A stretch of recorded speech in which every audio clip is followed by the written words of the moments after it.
Gadis itu hanya pulang agak malam saja. Ternyata dia menemukan ibunya telah dibunuh. Tangannya terikat, tubuhnya telanjang terbaring di genangan darah.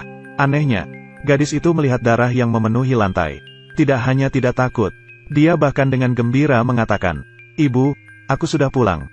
Karena dia yang cerdas menyadari bahwa pembunuhnya belum pergi. Namun tidak disangka, tindakan yang dia ambil malah menyelamatkan nyawanya.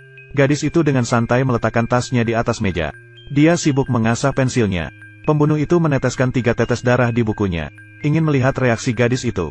Hasilnya, dia tidak hanya tidak panik, malah dengan santai dia mulai menyanyi. Pembunuh itu masih tidak menyerah. Kemudian dia menelpon ke rumah mereka lagi. Gadis itu masih tetap tenang. Sambil berteriak, "Ibu, cepat angkat teleponnya." Tersangka melihatnya tanpa reaksi yang mencurigakan. Maka dia menganggap gadis itu masih kecil. Tidak tahu apa itu hidup dan mati. Maka dia memutuskan untuk membiarkannya pergi. Namun yang tidak dia tahu adalah, dia baru saja pergi. Gadis itu langsung menangis. Dia sangat sedih melihat mayat ibunya. Siapa bilang usia muda tidak tahu apa itu hidup dan mati.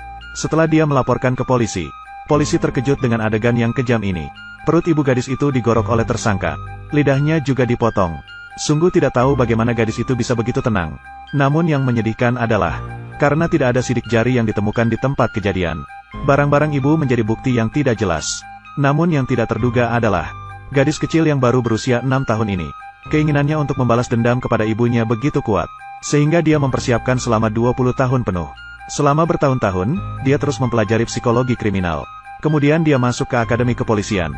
Bahkan dia masuk ke tim penyelidikan kejahatan serius. Pada usia muda, dia telah menjadi pemimpin yang cemerlang dalam kepolisian.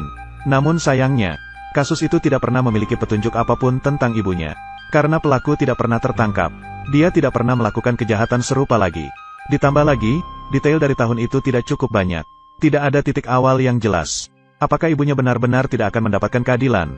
Namun pada saat itu, tiba-tiba muncul kasus yang serupa dengan tahun itu. Pelaku membunuh korban dengan kejam. Tidak hanya menusuk perutnya, tetapi juga memotong lidahnya. Bahkan jejak semprotan darahnya sama persis dengan 20 tahun yang lalu. Semuanya sama persis seperti 20 tahun yang lalu. Kenangan indah gadis itu tiba-tiba muncul dalam pikirannya. Seolah-olah kembali ke hari ibunya meninggal. Dia semakin yakin bahwa pelaku tahun itu kembali beraksi. Setelah menemukan tempat kejadian, Mei dengan cepat mengikuti jejak pelaku. Dia menyimpulkan ciri-ciri fisik pelaku. Pelaku adalah pria dewasa yang kuat. Usianya sekitar 50 tahun. Dia memiliki sifat tenang dan sabar. Dan dia sangat sombong dan congkak. Dari saat itu, dia menelpon ke rumahnya untuk melihat. Dia mungkin akan melakukan hal yang sama seperti tahun lalu. Kemungkinan besar dia akan menelpon kembali. Atau mungkin dia akan kembali ke tempat kejadian. Dia akan terus mengagumi karyanya sendiri. Orang seperti ini memiliki kekurangan fisik atau mental tertentu. Itulah mengapa dia menggunakan pembunuhan untuk memuaskan dirinya sendiri.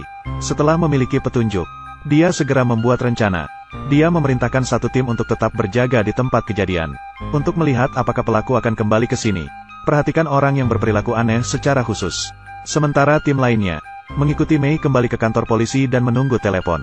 Semuanya seperti yang dia duga. Pelaku menelpon di tengah malam. Yang aneh adalah, dia tidak mengucapkan sepatah kata pun. Dia hanya memutar suara yang menusuk telinga. Kemudian dia segera menutup telepon dengan tergesa-gesa.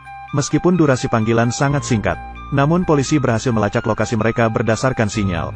Setelah mendapatkan alamat pelaku, Xiao Mei memimpin tim dan segera berangkat. Namun tak disangka, ketika mereka tiba, pelaku sudah menghilang entah kemana. Polisi menemukan banyak jarum suntik di dalam rumah. Dan 4 lidah yang dipotong. Jelas ini adalah sarang pelaku. Namun Xiao Mei merasa ada yang tidak beres. Semuanya terlalu mulus. Sepertinya pelaku dengan sengaja membuat mereka menemukannya. Namun sampai saat ini juga satu-satunya petunjuk. Hanya bisa memulai dari petunjuk ini. Dia memerintahkan bawahannya untuk segera memeriksa pemilik rumah ini. Mungkin bisa menggali lebih banyak informasi. Namun pada saat itu, tim lain membawa kabar baik. Ketika mereka sedang patroli, mereka menemukan seseorang yang mencurigakan ingin pergi ke tempat kejadian. Dan yang lebih kebetulan adalah, orang ini adalah pemilik rumah kayu kecil. Tanda-tanda menunjukkan, dia adalah pembunuh. Tapi tidak terduga. Setelah Xiao Mei melihat pembunuh yang disebutkan, dia langsung menyangkal. Karena orang itu adalah seorang pemuda berusia sekitar 20 tahun. Dan dia juga memiliki kekurangan kecerdasan. Dia baru saja lahir beberapa tahun yang lalu. Bagaimana mungkin dia melakukan sesuatu? Dia pasti bukan pembunuh. Tapi mengapa orang ini berkeliaran di sekitar sini? Dan di rumahnya ada 4 lidah dan alat-alat pembuatan. Jika dugaan tidak salah, Pasti ada orang yang mengendalikan pemuda itu. Dan mungkin dia adalah kambing hitam yang dilemparkan oleh pembunuh. Tapi yang aneh adalah, ketika Mei menanyainya mengapa dia ada di tempat kejadian, pemuda itu sama sekali tidak memberikan penjelasan. Dia langsung memberitahu polisi. Dia adalah orang yang dia bunuh. Karena dia suka makan lidah sapi. Jadi dia mengumpulkan lidah manusia. Tentu saja Mei tahu dia sedang berbohong. Tapi mengapa dia melindungi pembunuh? Entah itu karena terpaksa atau tidak ada pilihan. Atau mungkin dia ingin melindungi pembunuh. Namun yang tidak terduga adalah, sebelum sempat mencari tahu apa yang terjadi dengan Mei Dao Jingzuo, pemuda itu tiba-tiba bunuh diri dengan pisau di dalam penjara. Ketika ditemukan, dia sudah mati. Perkembangan situasi sampai sekarang menjadi semakin rumit dan membingungkan. Apa daya tarik sebenarnya dari pembunuh ini? Bukan hanya membuat orang lain menjadi kambing hitam, tapi juga membuatnya rela bunuh diri. Sekarang orang itu sudah mati. Ini berarti petunjuknya putus lagi. Terlihat bahwa situasinya semakin sulit. Tapi sayangnya, pada saat ini, telepon tiba-tiba memberikan harapan baru. Bawahannya mengatakan, baru saja menemukan seorang gadis di depan kantor polisi. Menemukan foto dan telepon Mei Dao di tubuhnya. Tapi yang aneh adalah, gadis itu tampak takut pada orang. Sekarang dia sudah dibawa ke rumah sakit. Setelah mendengar berita ini, Mei Dao segera datang. Melihat penampilan gadis itu, dia yakin sekali. Dia sendiri tidak mengenal orang ini. Tapi mengapa gadis itu memiliki foto dirinya sendiri? Dia baru saja ingin bertanya. Namun lawannya seperti burung yang ketakutan. Langsung bersembunyi di bawah tempat tidur dan tidak keluar. Dan kata-kata dokter semakin membingungkan Mei. Dia mengatakan bahwa Wei Wei sepertinya telah dipenjara selama bertahun-tahun. Tidak pernah keluar. Sekarang sangat sensitif terhadap dunia luar. Mei sangat bingung. Apa yang terjadi? Penahanan ditambah dengan foto dirinya sendiri. Tidak mungkin terkait dengan pembunuh. Dia melihat foto itu. Tiba-tiba ada pencerahan. Seperti menemukan sesuatu. Maka dia segera kembali ke rumah dengan terburu-buru. Membandingkan sudut pengambilan gambar di foto. Sepertinya saat dia berdiri di depan jendela. Diambil secara sembunyi-sembunyi oleh seseorang. Siapa yang bisa itu? Saat dia meragukannya, sebuah panggilan telepon asing masuk. Sebelum Mei bisa bicara, orang di seberang dengan cepat mengejek. Kamu benar-benar bodoh. Sudah begitu lama melewati meja ini. Kamu belum menemukan saya. Dan kamu masih pemimpin tim detektif ini. Terdengar lucu jika dikatakan. Xiao Mei menyadari, orang ini adalah pembunuh. Dia baru saja ingin mengubah lokasi telepon. Namun dia menemukan kode yang acak. Pada saat itu, pembunuh mengatakan lagi, Wei Mei adalah hati kecil yang saya rawat selama 15 tahun. Kamu harus merawatnya dengan baik. Kalau tidak, aku akan memperlakukanmu seperti ibumu. Sebelum Xiao Mei sempat menjawab, pihak lain langsung menutup telepon. Tampaknya Wei Mei sengaja dilepaskan oleh pembunuh untuk menantang dirinya sendiri. Jika kita mulai dari identitasnya, kita bisa menemukan petunjuk. Namun yang aneh adalah, polisi telah melakukan penyelidikan yang lama. Tidak ada petunjuk apapun tentang Wei Mei. Xiao Mei menduga, pasti latar belakangnya tidak dapat dilacak. Pembunuh baru melepaskannya. Dia juga mengatakannya melalui telepon. Menjaga Wei Mei selama 15 tahun. Maka Xiao Mei memutuskan mencari petunjuk dari gadis hilang selama 15 tahun terakhir. Dia pertama-tama menyiapkan Wei Mei dengan baik. Kemudian dia pergi bersama rekan kerjanya untuk menyelidiki. Namun yang tidak terduga adalah, baru saja pergi sejauh itu, dia menerima telepon. Ini dari pembunuh. Dia sangat marah. Menanyai Xiao Mei mengapa dia memasukkan Wei Wei. Ditempatkan bersama dengan pria yang bau. Karena begitu, maka tunggulah kematianmu. Xiao Mei menyadari situasinya tidak baik. Dengan terburu-buru, dia kembali. Namun sudah terlambat. Setelah dia membuka pintu kamar, yang terlihat adalah mayat rekan kerjanya. Dia sangat marah. Dia tahu pembunuh pasti belum pergi jauh. Maka dia segera mengejar. Namun dia tidak tahu bahwa orang itu sedang menunggunya di tangga saat itu. Melihat Xiao Mei datang, maka dia menekannya ke pintu kaca. Pembunuh mengayunkan pisau tanpa henti. Dia berkata dengan bangga, aku melihatmu tumbuh sejak kecil. Sudah 20 tahun. Kamu masih tidak bisa mencari tahu siapa aku. Apakah kamu agak lambat? Jika begitu, paman akan menghukummu. Setelah berkata, dia langsung memotong tenggorokan Xiao Mei. Lalu dia berbalik dan pergi. Untungnya, Xiao Mei ditemukan tepat waktu. Dibawa ke rumah sakit. Luka yang ditusuk oleh pembunuh tidak terlalu dalam. Hanya lapisan kulit. Jelas sekali dia tidak berniat membunuh Xiao Mei. Namun dari kejadian ini, dia juga mungkin telah menemukan petunjuk. Mengapa pembunuh tahu dia akan pergi ke tempat tertentu. Bahkan tahu dia meninggalkan Wei Wei di tempat kerja. Hanya orang dalam kepolisian yang tahu hal ini. Sepertinya pembunuh adalah orang dalam. Setelah analisis yang teliti, cepat mencurigai orang yang mengasuh Mei. Karena pembunuh mengaku sebagai paman Mei.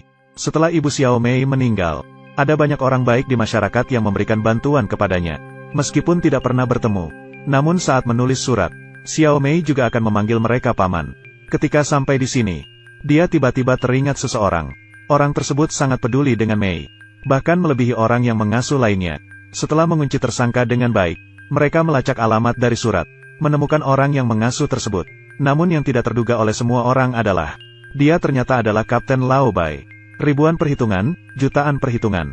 Tidak pernah terpikirkan bahwa dia yang baik hati dan penuh kasih. Ternyata dia adalah pembunuh. Lao Bai juga tidak menyangkal. Dia langsung mengaku di tempat. Namun belum keluar dari kantor polisi, suami korban langsung keluar. Satu pisau mengakhiri hidupnya.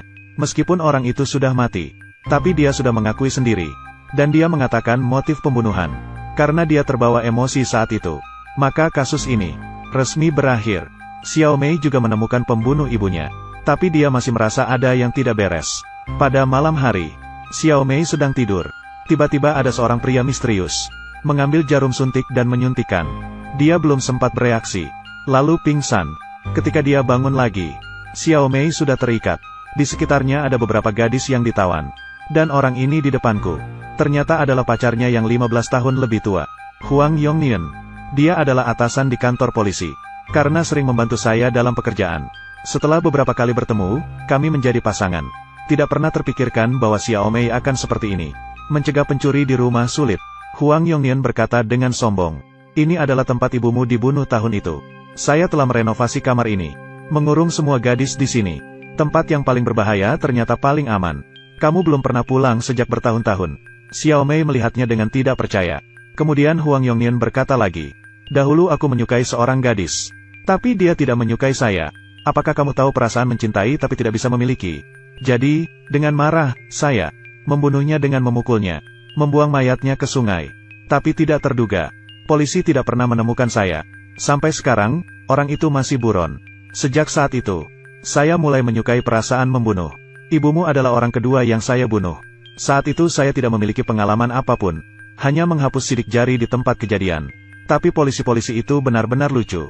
Jika tidak menemukan petunjuk, mereka akan menyerah. Mereka tidak bertanggung jawab.